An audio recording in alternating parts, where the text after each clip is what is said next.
It's midnight and you're tuning into Nightline with me, Azaria. Tagaya. The top stories. SOP for VTL-Air with Cambodia, Singapore and Thailand to be uniform. And Dato' On Hafiz sworn in as new Johor MB.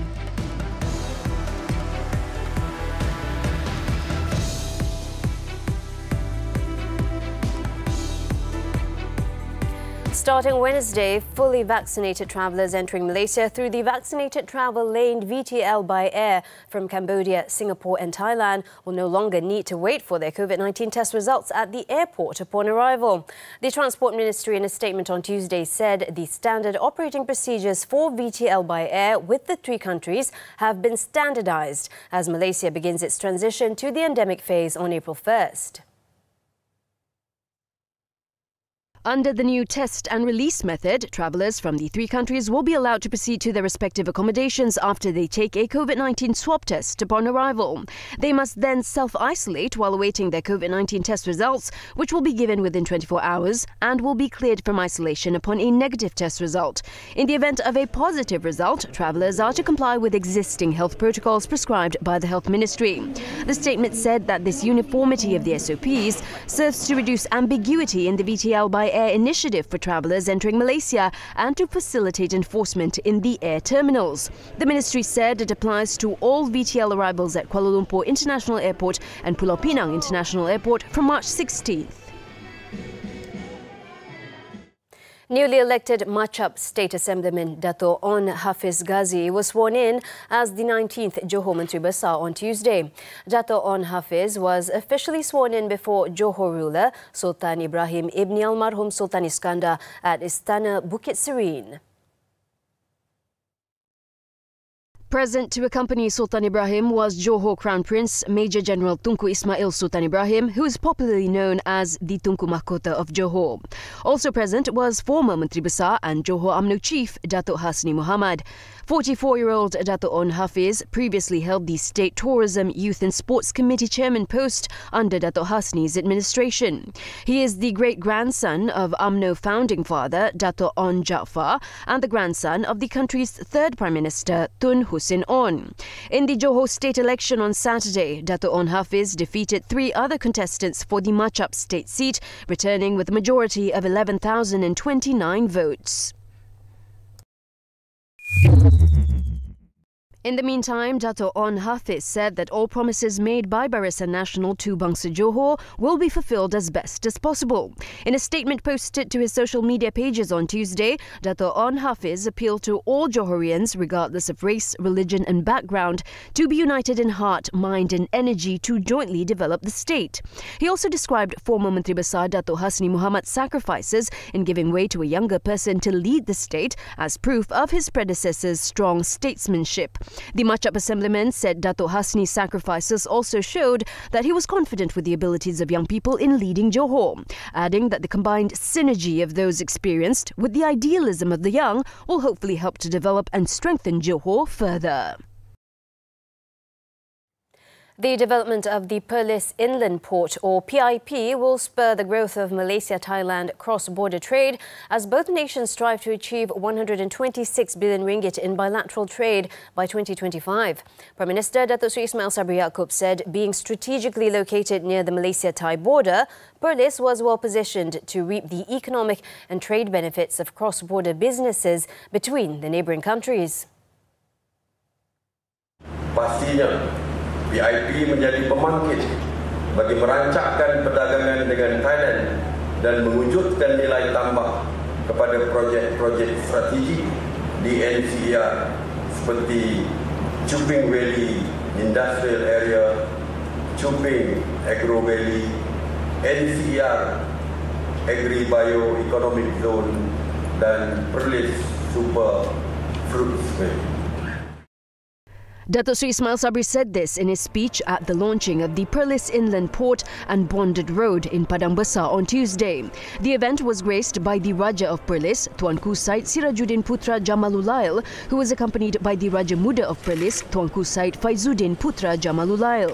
The Prime Minister said following the launch of the Perlis Inland Port, the Chuping Valley Industrial Area is expected to transform Perlis and the Northern Corridor Economic Region economy through increased investment and jobs for locals, thus reducing the migration of locals. Despite being newly launched, he said the Chuping Valley Industrial Area managed to attract a committed investment of 4.5 billion ringgit, which will generate almost 12,000 jobs. In this regard, the Prime Minister said the Northern Corridor Implementation Authority will continue to enhance its integrated transportation connectivity system with a holistic transportation and logistics infrastructure, thereby enabling the Perlis Inland Port to enhance investor attractiveness to the Northern Corridor Economic Region. Border reopening, tapping further potentials in business and social exchange. How can Putrajaya and Washington enhance cooperation? Challenges and opportunities amidst the COVID-19 pandemic and geopolitical implications of the Russia-Ukraine conflict. U.S. Ambassador to Malaysia Brian McFeeters speaks to Money Matters this Saturday 5 p.m. only on TV3. A white paper on health towards national health system reformation is expected to be tabled in the Dewan Rakyat in November.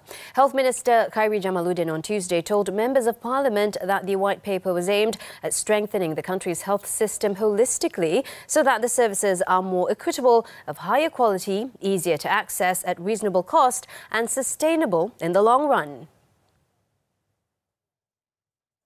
Sebab itu saya telah putuskan bahawa proses ini mesti dibawa ke Dewan Rakyat dan juga ke Parlimen agar mendapat keputusan dan konsensus bipartisan. Hanya dengan konsensus dan persetujuan bipartisan, maka ini akan menjadi satu dokumen, satu hala tuju dan satu ikhtiar aspirasi yang dikongsi bersama. Tak kiralah kerajaan mana, tak kiralah menteri siapa yang duduk di kerusi ini. Khairi explained that the Health White Paper is an initiative of the Health Ministry to open debate and discussion with the people as well as stakeholders on the nation's health system, which needed sustainable improvements and for it to be future-proof. He added that the government's official document would outline the current status and shortcomings faced, as well as submit proposals for solution in phases in terms of service delivery, financing, governance, as well as organisation over 15 years.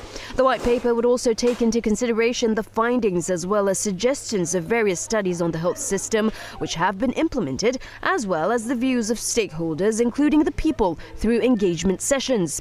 Khairi proposed that the White Paper should be reported not only to the Cabinet but also to the Parliamentary Select Committee so that the milestones or targets were achieved according to plans which have been reached in the consensus. The Mass Rapid Transit 3 MRT Circle Line is expected to cost an estimated 31 billion ringgit in construction and another 8.4 billion ringgit in land acquisitions. Transport Minister Datuk Sri Wee Ka Siong told the Dewan Rakyat on Tuesday that the tender awards for the project would be separated into 5 main packages from May 2022. Laluan ini dirancang untuk beroperasi secara berfasa, di mana fasa pertama akan dibuka seawal Disember 2028 tertakluk kepada proses pengambilan tanah. Noting the size of the mega project, Datuk Sri Wee said the MRT3 Circle Line was crucial to complete the Klang Valley Integrated Transit Network with increased connectivity through 10 interchange stations with existing transit rail lines.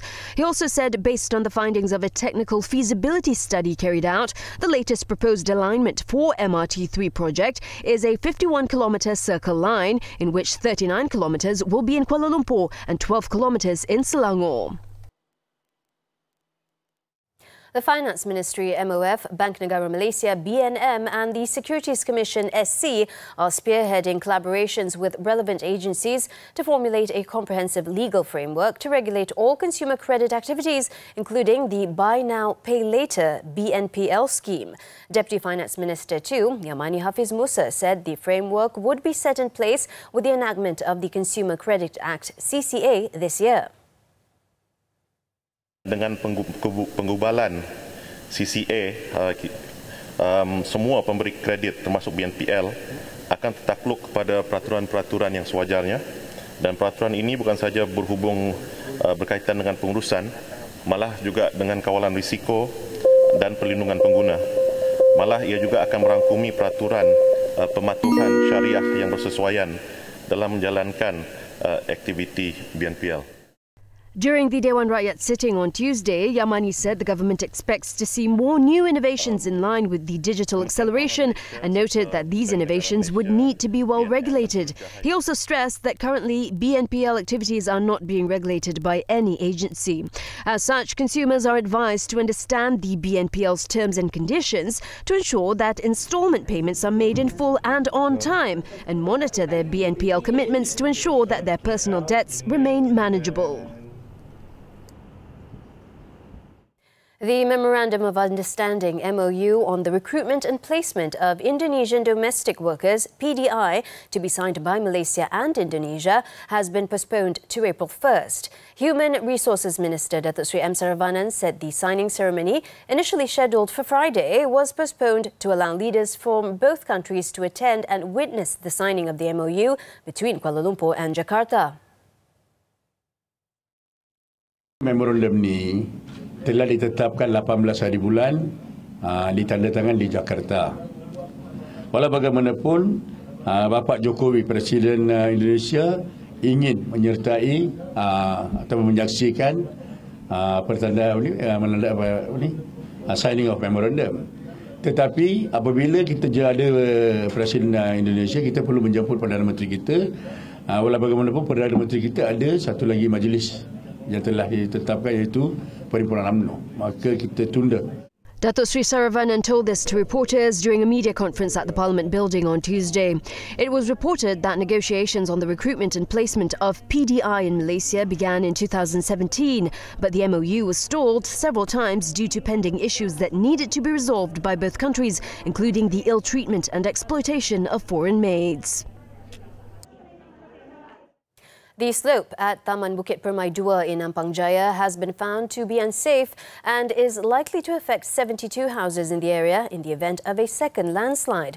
Selangor Menteri Besar Datuk Sri Amiruddin Syari said the Hulu Langat District Disaster Committee will issue instructions to the residents to vacate the houses, including those on the top of the slope. Daripada 48 di peringkat awal, sekarang ni dikenal pasti hasil daripada kajian tu ada 72 unit rumah, terutama di bahagian bawah yang berisiko tinggi kalau dibiarkan dengan keadaan hujan dan sebagainya, dengan pergerakan tanah yang kecil dapat dikesan. Datuk Sri Amiruddin said this when met at the Selangor State Assembly Annex building in Shah Alam on Tuesday. He also said repair and rehabilitation works on the slope would be carried out immediately after the houses were vacated. The landslide incident in Taman Bukit Permai 2 that occurred last Thursday claimed 4 lives and injured a victim, besides affecting 15 houses and 10 vehicles. Malaysia and Egypt have agreed to reactivate their bilateral mechanisms by convening the second Joint Commission meeting JCM before November this year. Foreign Minister Datuk Sri Saifuddin Abdullah said the JCM, to be hosted by Malaysia, will be held at the level of foreign ministers of both countries. We are committed that we should convene this before November, because by November my brother here will be very busy to chair the COP27. Both of us further agreed to work on exchange of high-level visits at the level of heads of state and government. This will be scheduled in a not-too-distant future. He said this in a joint press conference with his Egyptian counterpart Sameh Hassan Shukri after holding a bilateral meeting on Tuesday. Meanwhile, Sameh Shukri, who is in a 3-day inaugural visit to Malaysia since Monday, said the second JCM is important to further boost areas of cooperation between both countries, besides developing a roadmap that could be mutually reinforced to various areas of cooperation. He also said his visit to Malaysia is important as it represented a qualitative shift in bilateral relations of both countries in terms of political, economic and cultural levels. Egypt is Malaysia's largest trading partner in North Africa, where in 2021, Malaysia-Egypt total trade was valued at 3.8 billion ringgit, a substantial increase of 84.5% compared to the recorded value in 2020.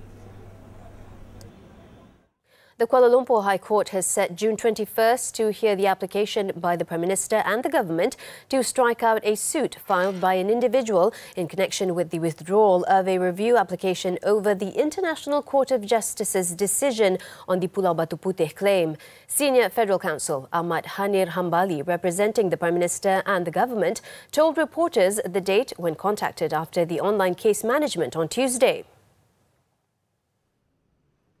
During case management before Assistant Registrar Haslinda A. Raouf, the court also told both parties to file their submissions on April 25th and the reply on May 9th. In 2018, the Pakatan Harapan government, under the leadership of Prime Minister Tun Dr. Mahathir Mohamad, withdrew an application to overturn the International Court of Justice's ruling awarding legal jurisdiction of Pulau Batu Putih to Singapore, even before the hearing of the case, which was scheduled on June 11th, 2018. On May 28th last year, Muhammad Hatta Sanuri filed the suit on his behalf and on behalf of more than 32 million Malaysians affected by the withdrawal of the review application, which was made without discussion and tabling it first in Parliament. More local news later in the bulletin, but first, North Korea appears to be repairing its dismantled nuclear test site. This and more when we return.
Back with us on Nightline, on to the Russia-Ukraine conflict. Kiev will impose a 36-hour curfew from Tuesday night amid a difficult and dangerous moment after several Russian strikes. The announcement came as Russia launched fresh attacks in Ukraine's capital, which has nearly been encircled by Moscow's troops. According to the city's mayor, Vitaly Klitschko, the curfew from 8 p.m. on Tuesday until 7 a.m. on Thursday was a decision of the military command, which means movement around Kiev without special permits is forbidden, except going outside with the aim to get shelters. It comes as the Polish, Czech and Slovenian prime ministers were travelling to Kiev by train on Tuesday in the first visit by foreign leaders to the capital. Kiev has been spared the worst of the fighting since Russia invaded Ukraine, but the Russian military is slowly closing in on the city and the shelling has intensified.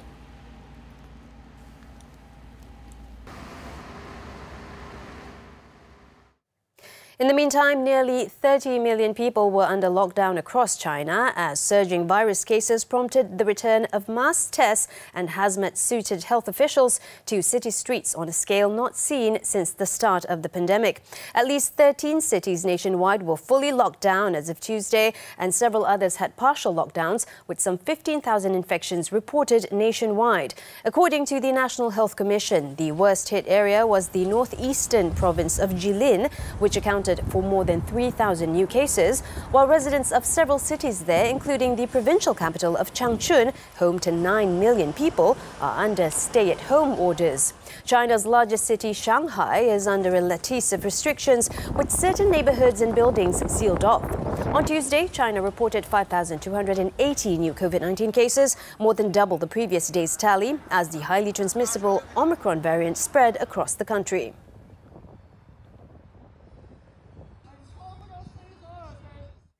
In other news, North Korea appears to be restoring its Punggye-ri nuclear test site, with signs of new construction spotted in satellite imagery for the first time since it was shuttered in 2018, adding to concerns that the country could resume testing major weapons. According to specialists, images captured by a commercial satellite in early March showed signs of activity at the Punggye-ri site, including construction of a new building, repair of another building, and what is possibly lumber and sawdust. North Korea has not tested a nuclear bomb since 2017, but it has suggested it could resume such testing because of denuclearization talks with the United States and its allies remain stalled. Since the last explosion in 2017, experts have pointed to a series of small earthquakes near the nuclear test base as a sign the large blast had destabilized the region, which had never recorded natural earthquakes before.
Back now with sports. Australian wildcard Nick Kyrgios defeated world number 8 Casper Ruud in the third round at Indian Wells.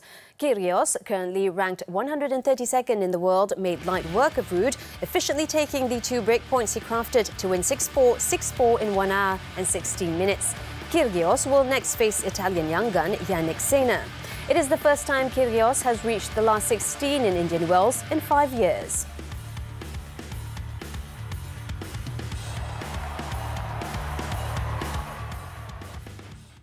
In another match, defending champion Cameron Norrie defeated Nikolai Basilashvili in 3 sets to book his spot in the 4th round. The British men's number 1 beat Basilashvili 3-6, 6-3, 6-1 in 1 hour and 45 minutes. Norrie had beaten the same opponent when he won the title last year for his first ATP Masters title.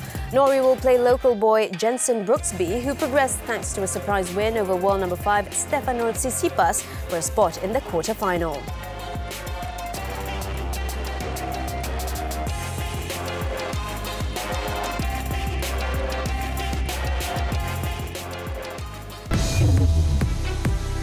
Former Mara Incorporated chairman claims trial to money laundering charges. The details when we return.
Thanks for staying with us. Former Prime Minister Datuk Seri Mohammad Najib Tun Razak is seeking a retrial of the SRC International Sendirian Berhad case, where he was convicted and sentenced to 12 years jail and fined 210 million ringgit. His lead counsel, Tan Sri Muhammad Shafi'i Abdullah, said a new application will be filed to the federal court, claiming that the judge who heard the case should have disqualified himself. According to Tan Sri Muhammad Shafi'i, Judge Datuk Muhammad Nazlan Muhammad Ghazali, who presided over Datuk Sri Najib's SRC case, was involved in a loan application involving the One Malaysia Development Berhad 1MDB-linked company, as he had served as Group General Counsel for Malayan Banking Berhad, Maybank. This was when the bank had lent 4.17 billion ringgit to 1MDB to help finance the company's acquisition of independent power producer Tanjung Energy Holdings Sendirian Berhad. Tan Sri Muhammad also said that if a retrial was not possible, the defence will submit an application for Datuk Sri Najib's acquittal. It was reported earlier that the senior lawyer had claimed to have discovered Datuk Muhammad Nazlan's past role in Maybank several days ago. A former Mara Incorporated Sendirian Berhad chairman was charged with 2 counts of money laundering involving 10 million ringgit at the Kota Kinabalu Sessions Court. 65-year-old Datuk Muhammad Lan Alani pleaded not guilty to the 2 charges read before Judge Abu Bakar Manat on Tuesday. The former Sulabayan assemblyman had allegedly transferred 3 million and 7 million ringgit, which were believed to be proceeds from illegal activities from his private banking portfolio account to his current account in 2012. Both charges fall under the Anti-Money Laundering and Anti-Terrorism Financing Act, which provides for a fine of up to 5 million ringgit or a jail term of up to 5 years, or both upon conviction. The court allowed bail of 100,000 ringgit with 1 local shorty and fixed June 30th for pre-trial case management. Previously, it was reported that Datuk Muhammad Lan was charged with 20 counts of corruption amounting to 20.45 million ringgit involving property deals in Melbourne, Australia. In Selangor, a husband and wife were remanded for 4 days from Tuesday to help investigations into a corruption case involving 182,060 ringgit in connection with building maintenance work last year. Shah Alam Magistrate Muhammad Reza Azhar Razali issued the remand order after an application was made by the Malaysian Anti-Corruption Commission MACC. The couple, both civil servants aged 50 and 46 respectively, were detained after being questioned at the Selangor MACC office on Monday. The same magistrate also ordered the remand of another civil servant for 4 days from Tuesday in connection with a separate bribery case involving 13,000 ringgit. It was reported that the bribe was in return for not continuing an investigation against a man arrested in connection with a molestation case. The civil servant was nabbed also on Monday while he was on duty at an enforcement agency in a district in Selangor.